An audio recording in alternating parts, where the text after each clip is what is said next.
Hey guys, welcome to this episode of Ops Unfiltered. Today we have a awesome, amazing guest. This was referred to us by Zek. This is Zek's friend and also the resident marketing expert of Utah. Yes, for sure. Tana That's Cofer. me. What's up, Tana? How's it going? Hey, it's going good. I've had a great day today. That's good. What was so good about it? I got to spend an hour painting pumpkins with my girls at like noon. What a nice life I live. After having 3 meetings, of course. But that was really fun to spend time with them. Yep, when you're not driving great ROAS, you're Exactly. smashing pumpkins. Yeah, painting when pumpkins. I'm not helping brands grow, I'm spending time with my girls. So That's that made right. it really great. But I'm really excited to have you today because you bring a really unique perspective, I think, to the Ops Unfiltered podcast. We try to have difficult conversations about the operations of a company. Obviously, operations at for small e-commerce companies, they intersect with marketing. yeah, absolutely. So to start off, I do want to go over what you're doing right now. So you've got 2 things. Yeah. Rosie Ray, which is your agency, right? Yeah. I have an agency that accidentally started. I'll talk about that real quick. So I left a company in 2022. I left Pattern, which is a very large Amazon seller. And I decided I'm just going to freelance, spend time at home.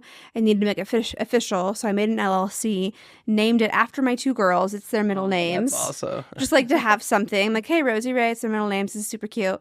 And then like brands just came flooding to me. And Why was that?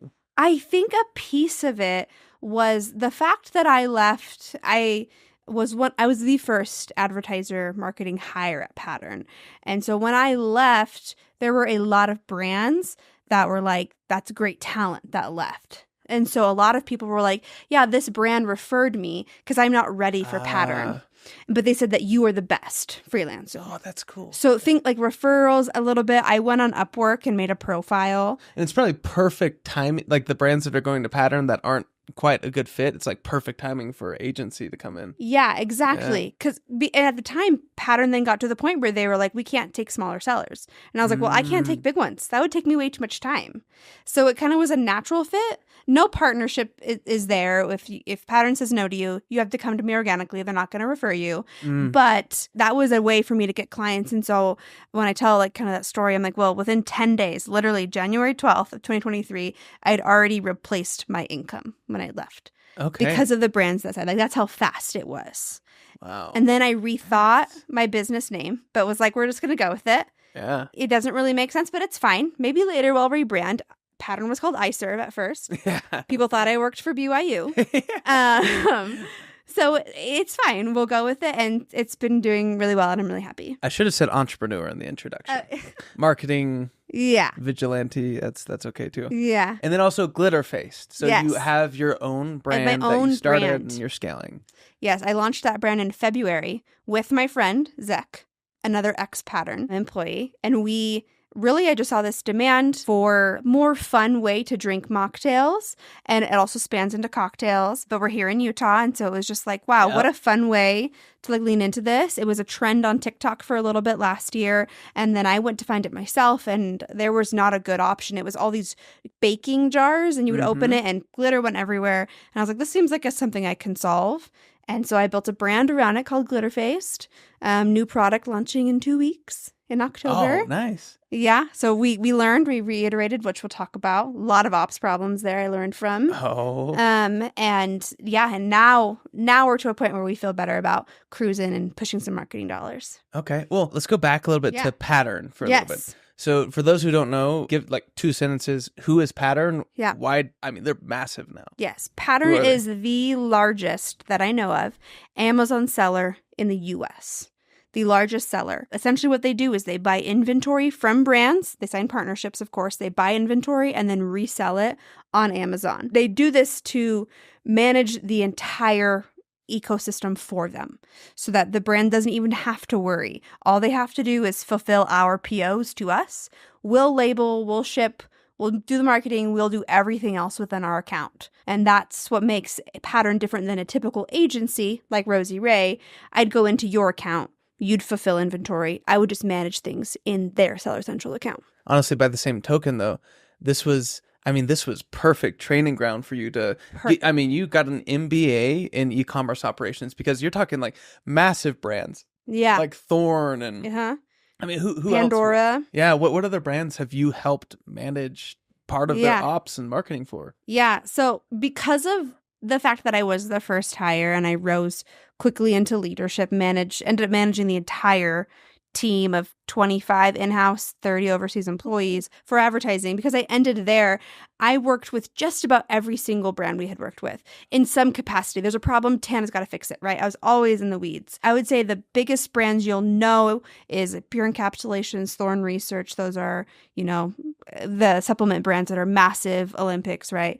And then we have, Pandora Jewelers. Say we have Skull Candy. If you're here in Utah, Skull Candy headphones. I did that brand. Gosh, it's been a while. Capri Blue candles. They do Times candles. It's just so many things. Paint the picture here. How old were you at the time? 22. 22. So 22-year-old, biggest Amazon account in Utah. And they're just like, you got it, Tana. Like, you got this. Like, yeah, had no experience. Super grateful. I guess let me go a little bit back to how I got to Pattern. I worked at an MLM company called Jamberry. I was at headquarters. I was not like a mom at home trying to sell product. And I was in charge of all their digital marketing. And within that, one of my roles was actually to kick off Amazon sellers. That was my job. So I would go in and I would make a list of the sellers and hand it to the boss and say, okay, all these people are selling and they shouldn't be. And then we would send cease and desists. So that's what we did. We discouraged people at the MLM from selling. And I kept asking my boss, like, why? It's a good channel. And it's just the MLM way. Like, we don't want to sell that way. We want this to sell from the distributors. And I just realized that's when I was learning, this is back in 2017, like what an opportunity for brands like Amazon is. And why are we doing this? So then I decided I wanted to learn Amazon. And iServe was the company here that was trying to figure it out. And they were small at the time, worked in a warehouse. The warehouse was 90 degrees with a swamp cooler.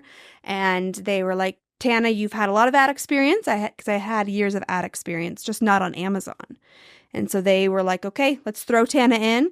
She can figure it out for us. And that's what I did. After so much experience and seeing so many excellent brands, if you could sum up your time at Pattern and sort of what you're obviously bringing into your agency, what is a good brand? Like, what is an excellent brand? What are indicators that you look for to be like, oh, this one's good, I can help them? Yeah, I would say a couple things. First, I focus on the small to medium-sized brands.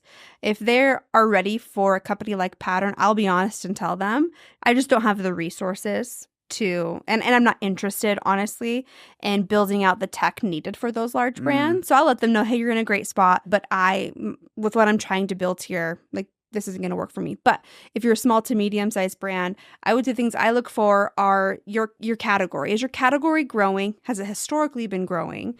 Or is this a category that's dying? And I look at that from my personal experience on Amazon, as well as cost per click changes over the years, which you can see. Helium 10, I'll look at like the search volume. Why do you click at cost per click changes over time? Why? Yeah, so the cost to advertise in the supplement category, for example, is significantly higher now than it was in 2019, right? COVID changed that, but it's also just a category that's been extremely established. Okay. And so I know, for example, if you are like a gut health product, you are about to throw some serious ad dollars unless you have the most unique proposition, the best UGC, the best influencers that we can kind of work with. Unless you have that, so you're possibly going to have the best conversion rate we've ever seen, you're going to have to pay probably more than $2, if not more than $3 per click. And so I just know from the get-go, like, okay, I'm going to be honest, for you to grow, a lot of these things need to change. Or you need to increase your price point significantly so you can actually be profitable. So that's why I look at cost per click. And then we just want to look at search volume in general. Are you a very seasonal product? Like if you only really sell in November and December, it makes me nervous to partner with you, especially just because of time of year when we sign. It's like, how much time do I have to then help you with Q4? And then what are you doing January through October? Because I work with smaller brands. Some of them, aren't really working on the brand that part of the year. So it's like, okay, then how can I assist you? How long is this partnership going to be? There's some of those things I have to think through. What does a bad brand look like? You don't have to name any names, but like sometimes when you dive in and you analyze what's going on in their market, what are the indicators for a bad brand? Like, yeah, let's say they're already on Amazon. I would say a bad brand is one with a fairly immediate bad reviews and bad ratings. Tells me there's something wrong. Less than what star? I would say less than a 3.5. Okay. I can work with a 3.5. Less than a 3.5 with even a couple reviews, it makes me wonder. I go read them, like, what's going on? And sometimes it's as simple as manufacturing product. All of the product was unsealed or something. So, okay, let's delete this listing if we can, depending on where we're at. We can restart it after you fixed your inventory issue, operations issue. That has nothing to do with really like your product, your end result, right? It's just the packaging. So things like that we can work through. But if it's clearly not going up, then I'd say that's a big indicator. And then price point for your product in comparison to others in the market, it's pretty big. A lot of brands have come to me saying we're luxury, but then I'm like, well, your manufacturer to make your blanket is the same as X manufacturer. Like, I understand the cost. Your competitor's selling it for $25, you're selling yours for $85. Help me understand the gap so I know how to differentiate your product. And when a seller or a brand owner can't tell me why their product's better than their competitors and they don't seem passionate, I just know it's not a partnership I'm interested in. Interesting. So I would say those are two big ones that I see immediately. Why is that passion so important? Because I've kind of noticed the same thing at Luminous. Yeah. Why is that so important? Working at Pattern, we called our clients partners. Okay, we never called them clients.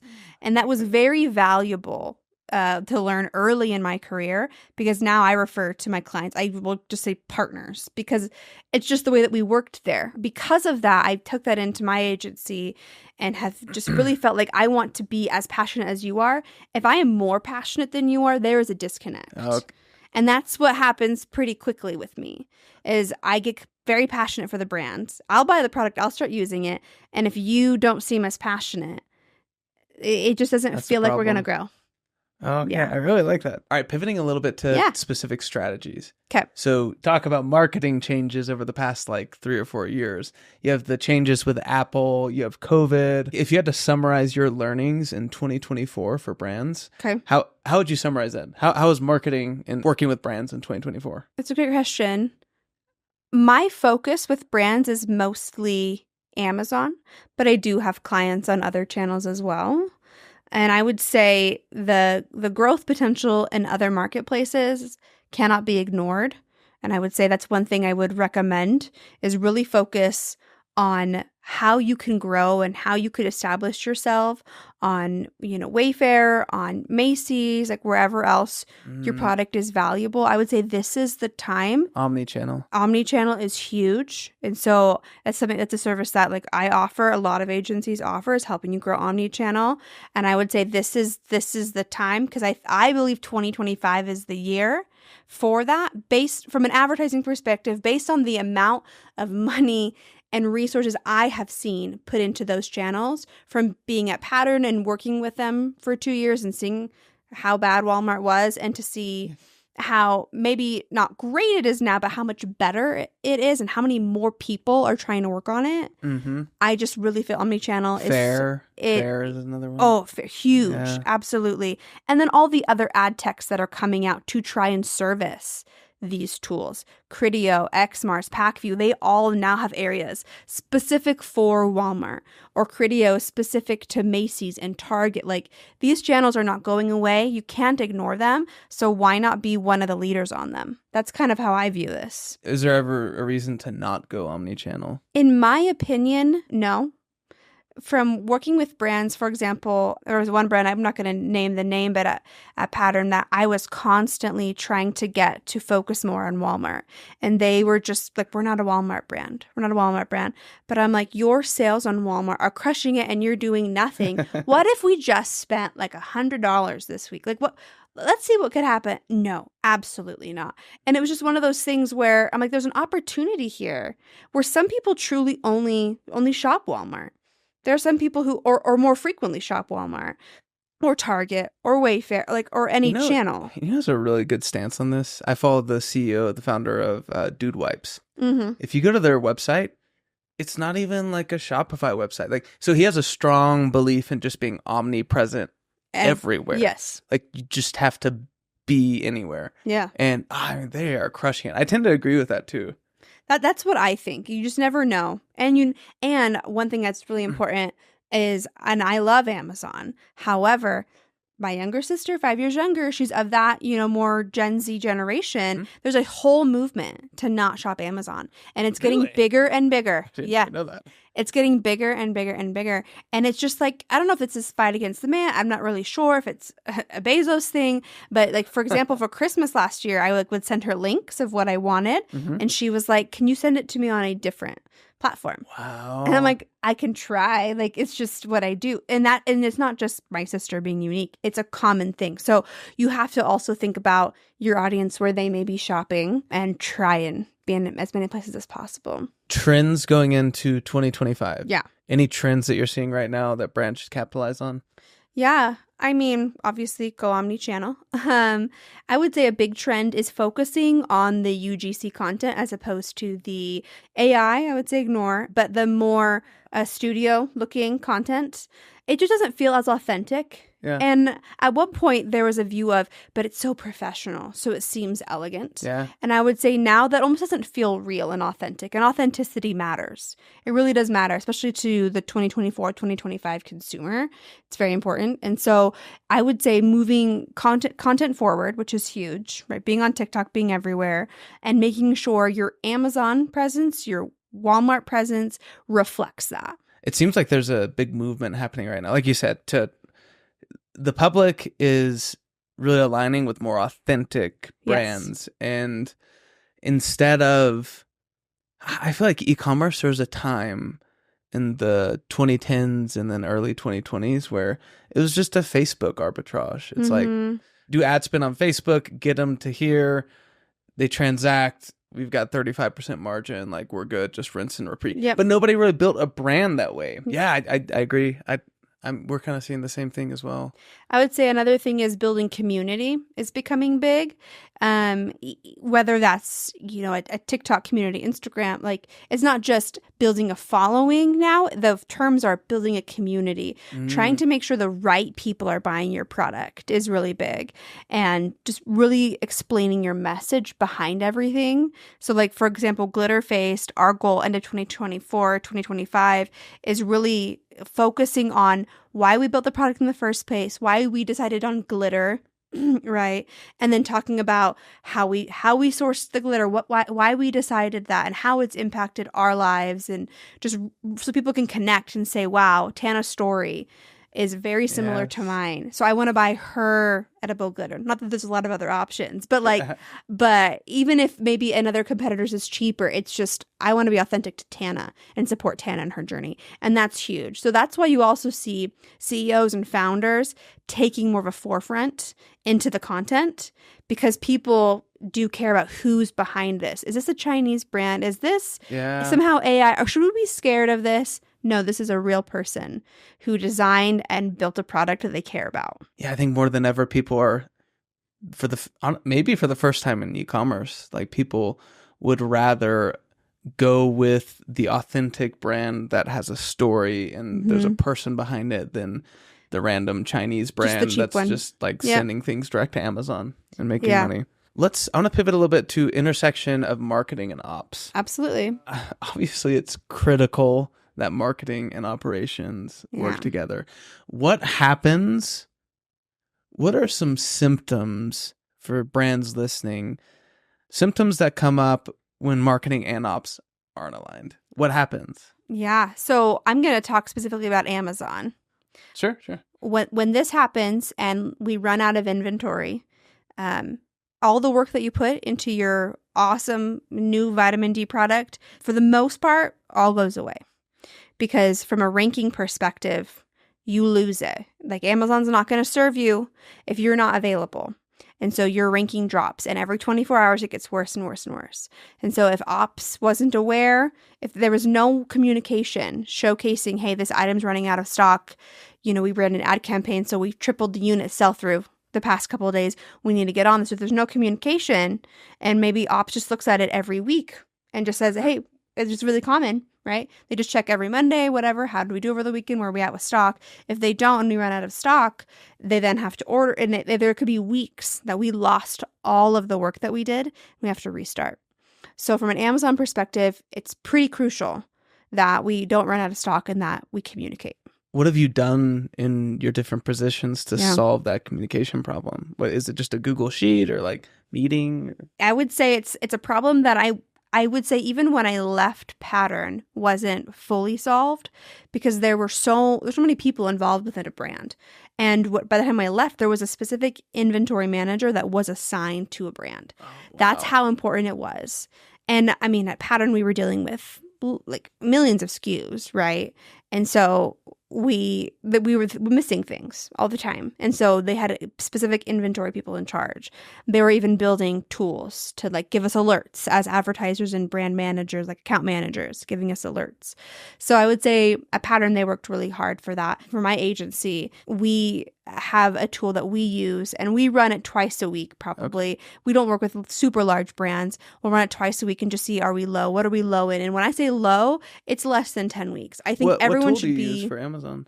So inventory? Yeah, so I just use a pretty basic, I use Seller Board for my main data, and then we use a pretty basic macro to calculate the past couple days and if it's changed over like times. Have you heard of SoStocked?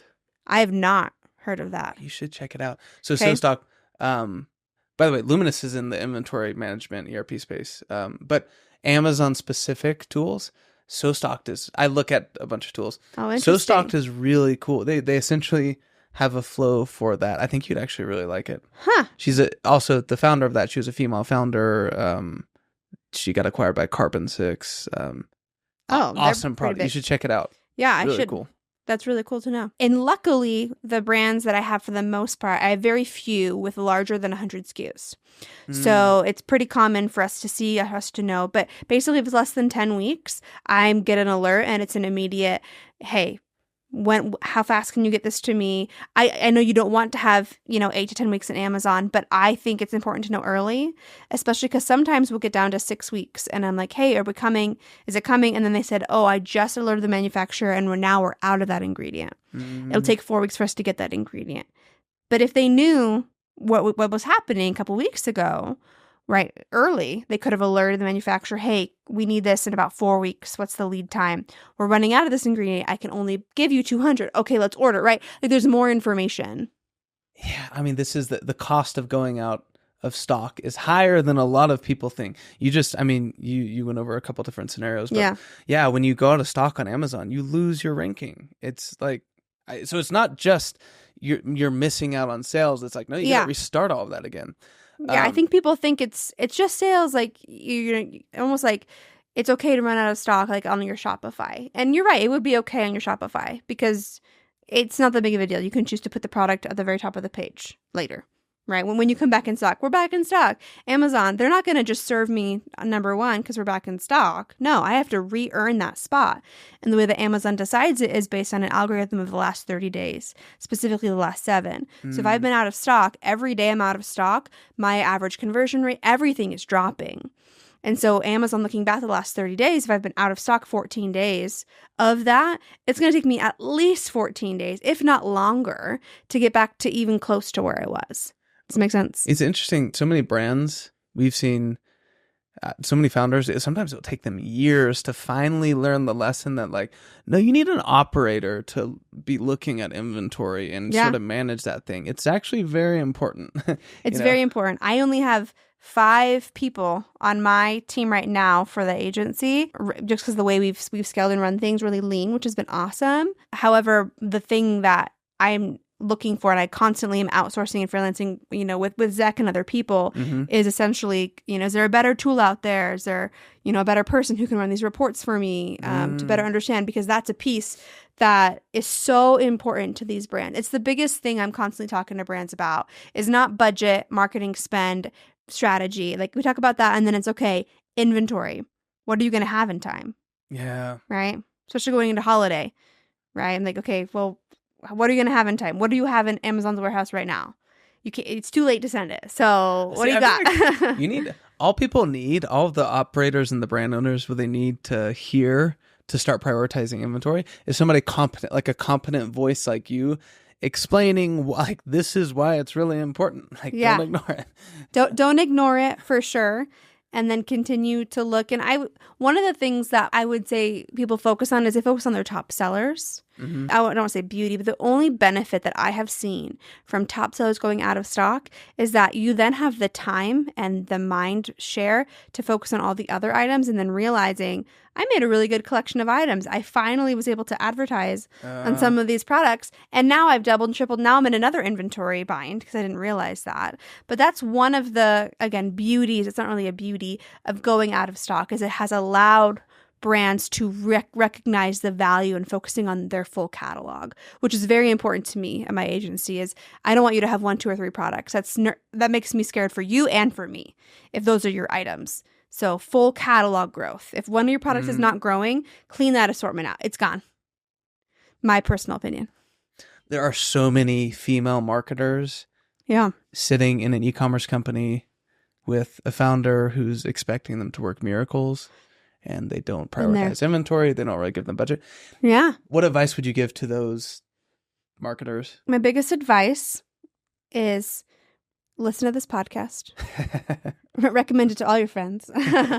But I would really say to look at your whole assortment of product and find the benefits of all of them. One of the things that I think changes the game is when I go into a call with a brand and they recognize how much I care about their products, what they're trying to do.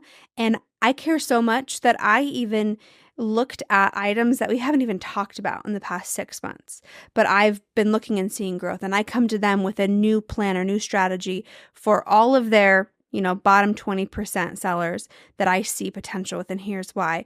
I would say when you do that, which seems like it's above and beyond, but really you should be doing it at least every quarter, if not every month anyways. You re-show your value, you showcase what you know, and you gained that trust from the brand. And I think that whenever I did things like that and like my higher ups would see, it was definitely like, okay, we do need to fight more for budget. You're right. Because you just did all this research to showcase why we shouldn't just spend money on their top seller. We should spend on all of these. So I would say that's one thing that I would recommend for sure. And just like that empathize. Like, I just think it's really important to not feel like a robot marketer. And I'm a very analytical marketer. I wouldn't say I'm on the creative side. I'm more analytical. Data says this, go in this direction, which I would say is less common for females to be, but that's just who I am.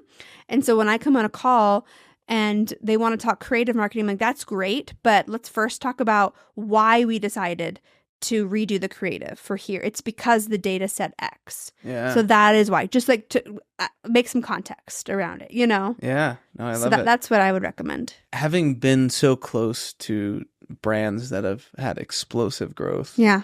Is there like a formula or are there specific unit economics that you look for a brand to blow up? So like, is it like COGS to price margin? Is it ROAS? Like, what do you look for in the unit economics of a product that's really good? I mean, ROAS, I'm going to just ignore. Let's throw it over the fence. I just never talk about it. I just think it's a waste of time. What? Wait, that's why? Just because if I, like, for example, Brand I was just finishing a call with, if I focused on the ROAS for our Walmart sales last week, I would have brought our spend down because our ROAS was like a 3.5 and they're not profitable unless they're at a 4. Mm-hmm. And so I would have started bringing it down. They had their best sales last week because the total sales were crushing it. So I didn't even look at the ROAS. I was like, we're going to ignore that. Let's look at how I'm spending more and my total sales are increasing because I just increased the rank of one of their products from page 2 to page 1. So I'm going to ignore that ROAS because it doesn't matter because their total sales went up. So their tacos is what people would call that. Their tacos decreased. So their actual ratio of ad spend to total sales increased. That's all that really matters. So the ROAS is just arbitrary. It's based on a click. So it's directional, you should look at it. If yesterday was a 1 ROAS and today's a 7, you should look at it. What keyword was that? Did it drive total sales? You absolutely should. However, when it's dropping, look at total sales and see if total sales are dropping. That's really good. I was CEO of a e-com company back in 2019, 2020, and we were owned by a private equity firm, and they were big on ROAS. Huge. It's like, oh my God, this is a 3x ROAS. It should be 5. Yeah. And it's like, I don't know. It was just such a hot topic of conversation. Mm-hmm. So it's really nice to hear somebody give like a really good explanation. Oh, I could talk hours of better metrics, but I would say the main thing that I look at for kind of explosive growth and what's working is if the spend, if the effort, if the creative, whatever it is I'm putting into marketing, if that is equating to a total sales increase and the conversion rate is staying the same, that's a winner, right? So every time I'm spending, the total sales are growing, it's a winner. The speed at which I can move a product from page 3 to page 1, Glitter Faced, within 3 weeks of launching, I was already Amazon's choice in number 1. And it's because I did the right research. I looked at opportunity. I didn't even spend on advertising. I didn't need to because I looked at opportunity. I knew what I needed to have organically. I knew how important the reviews were in this category. Like I did all that research. Yeah. I did that first. I put that forward and then immediately got Amazon's choice because I did all of that work first. Wow. So that's why I know you asked a question a while ago. One of the things I think is most important, especially going in 2025, is looking at your conversion rate and making sure your listing is actually telling the story of your brand or converting the person to the product. I think people focus so much on ROAS and blah, blah, blah. But at the end of the day, all of that, it doesn't matter because as an advertiser's job, it's to get people to the listing and the listing of the product should convert itself, right? All you want to do is get them there. And if you're getting them there and your conversion's at 0.09, the product somehow isn't selling. Well, it's not selling itself. Your content's not selling or it's not good. So it doesn't matter. Like your ads are never going to get better by changing the keyword. Right. So organic is just so important. E-commerce companies are notorious for doing fractional everything. Fractional bookkeeper, fractional COO, fractional blah, blah, blah. They outsource freaking fulfillment. They outsource everything. Yeah. That's why you have an agency. And then there's a reason for it. Like, because e-commerce, I mean, your margins are thin. You got to find product market fit. And even then, like you have to, anyways, when is it a good time to hire a full-time CMO for a brand? Is it a revenue or is it like health of the business? What do you think?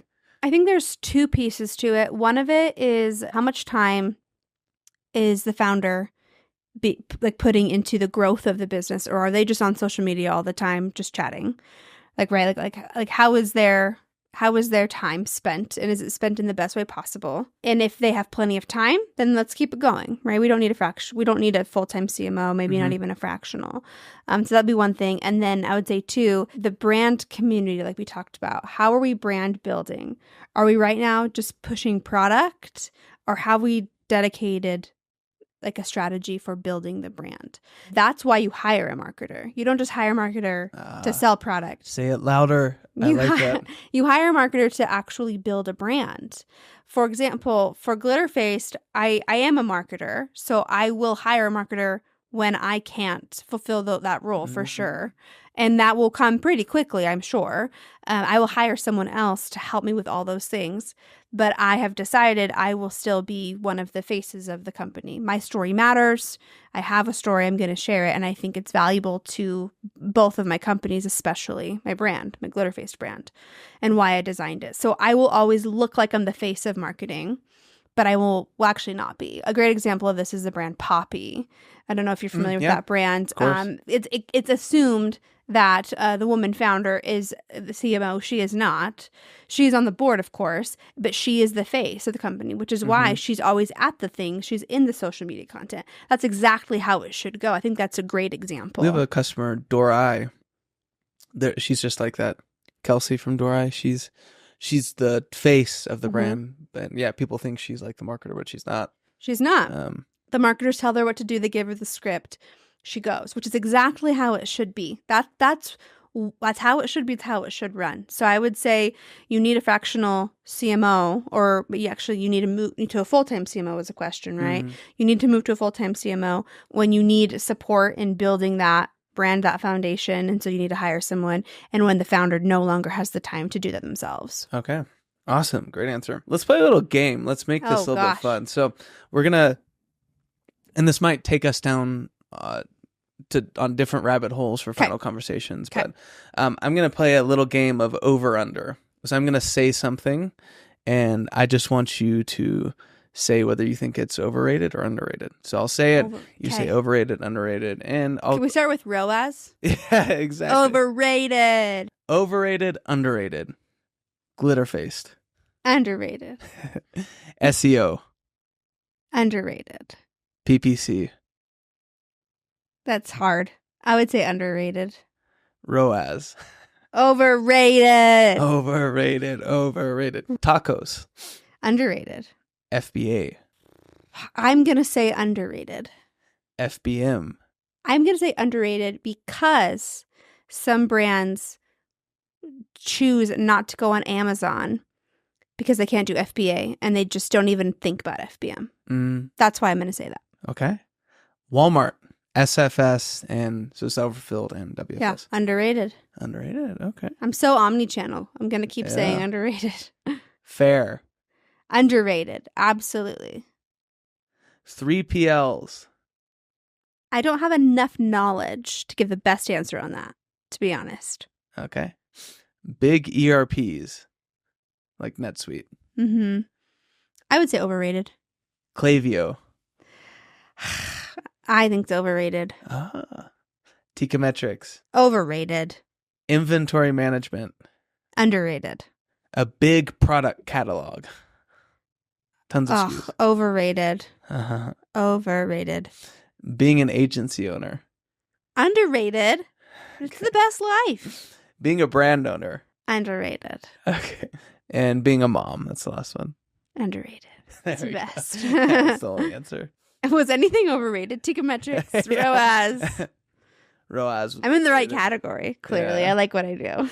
But basically, almost any ad tech, I think is overrated. Really? Yeah, absolutely. At Pattern, we built our own ad tech. I spent countless hours, lots of yelling in meetings over ad tech, just because there's always going to be a human element.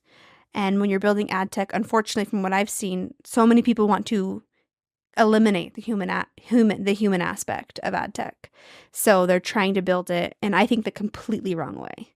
So I haven't even leveraged ad tech with the brands that I work with. I don't think it's necessary until you're hitting maybe $200,000 in spend a month. Oh, wow. Personally, my experience. Maybe it's because I've been doing it for 10 years, so I know when you should move a bit up or down. I feel like you're bringing up such a good point, and I see this in operations and inventory management all the time. You said something before, like your partners that you work with in your agency, you want to get a vibe from them real fast that they care as much as you do. Yeah. You can't, when people are like sub 5 million in revenue, they're always looking for the silver bullet to be like, oh, once I get Teikametrics or once I go to this channel, then everything will be good. It's like, no, dude, you just don't really care that much, actually. Like, I find that's more often than not, that's normally the problem. Is like, honestly, just caring will take your brand to the, like you said, caring about like how good is my listing, how good is my product, continually making it better. Yeah, they'll take you a long way. I think telling the story correctly is so important. It doesn't matter how much money you spend on ads. If they get to your listing and the story's not clear, they're bouncing. They just are. That may not have been true 5 years ago, but it is definitely true today. So I think that that's really important. And that's why when people think, I just need an ad tech because I just need a ROAS of a 7. Yeah. Because then it'll all work out. And it's like, okay, I can get you a ROAS of a 7 tomorrow. I'm just going to spend on keywords I know you're going to win because you're already ranked on. That's what ad tech does. Defensive placements, the like page 5 where no one really clicks. Like you're going to have a great return, but your total sales are going to stay the same. And you want to know why? I love that. Because you're not doing the right work. You're not doing the heavy lifting. And that's what I want to do. So a lot of times brands sign with me and I'm like, okay, your ROAS is a 5 and I'm going to tell you why and why I think it should be a 3.5. Are you comfortable with that change? And some brands say no. Some brands say no. And I'm like, okay, I told you exactly why this is going to happen. You're happily signed with someone else who's going to keep you with that 5. I'll talk to you in 6 months, though. I love that. Tana, thanks for coming today. That was an awesome conversation. Yeah, I learned a lot. I hope we have a bunch of brand owners watching. To close out, where can we find you? And I guess tell everybody, what are you offering right now? Yeah. For agency and Glitterface. Absolutely. Well, my name is Unique Tana Cofer. You type it in on anywhere, you'll find me. But you can, reach me on LinkedIn or rosieray.com to hear more about my agency. I'm offering free audits to any account, live or not live. If you're not live, I'll give you a whole strategy of how to go live and when you should on any channel you want. That's what I'm offering right now for Rosie Ray. And then for Glitterfaced, if you message me, I'll give you a discount on our new product, but you have to send me a video of your experience. Well, thanks for stopping by, Tana. Of course.